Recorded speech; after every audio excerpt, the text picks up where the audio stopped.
Lattice Semi had their first ever developer conference.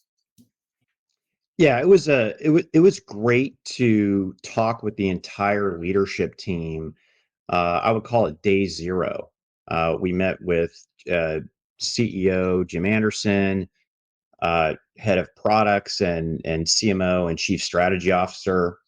Assam is great. He's been a great partner. But let me hit the big announcements up front. So, and you can fill in all the fun stuff here. So, two big announcements there. Avant, as we talked about on the show before, is really hitting the mid-range of FPGAs. For decades, Lattice has been focused on lower power and lowest performance. We're talking about milliwatts. And as you get into the new Avant series, which I think is doubling their SAM here, it allows them a better opportunity to compete with both Intel and AMD. So they brought out Avant G, and this is a general purpose FPGA. You can pretty much make it anything you want. You want AI, you want flexible I/O with multiple interfaces. They have a dedicated memory interface as well.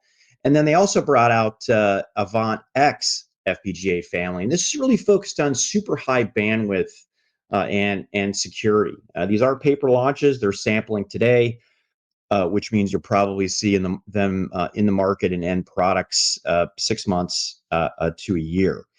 The second biggest announcement they made was with Nvidia and AI. And when I first heard Nvidia and AI, I was thinking, well, yeah, Nvidia does a little bit of AI themselves, and they do.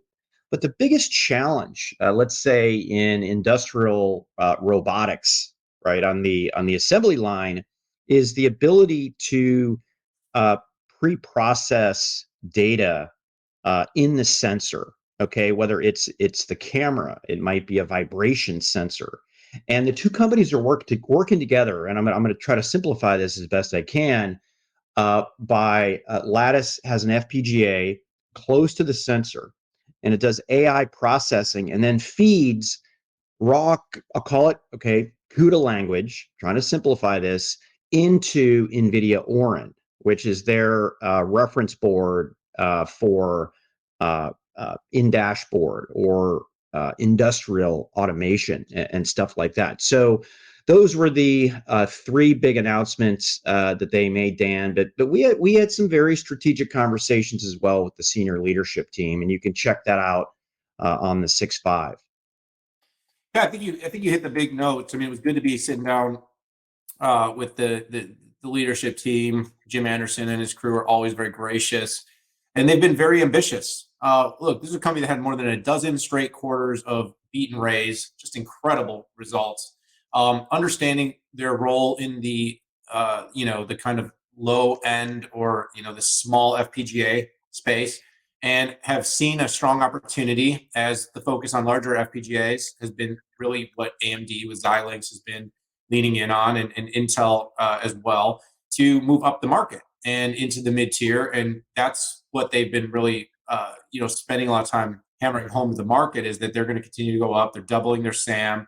They're offering some very unique capabilities in areas like AI and low power that are helping to, enable their partners, which are the big chip companies in many cases that we all know and we pay a lot of attention to create designs that are more power efficient. There were some great demos. You can check out the 6.5 videos we did on the ground to show how much lower power, how much more efficient memory they were able to deliver. And then, of course, they had some great AI demos too, things like face tracking, security applications, or boot, how quickly they can, get the boot up and down on the FPGA to make sure that the security on the server is as high and robust as possible. Milliseconds matter, as we heard on our video. But Pat, overall, having a developer conference is pretty baller. That's the official analyst language. Being able to get developers and that developer ecosystem to be paying attention to what you're doing. And they had thousands of people there. They had big companies on stage. This company is turning a corner.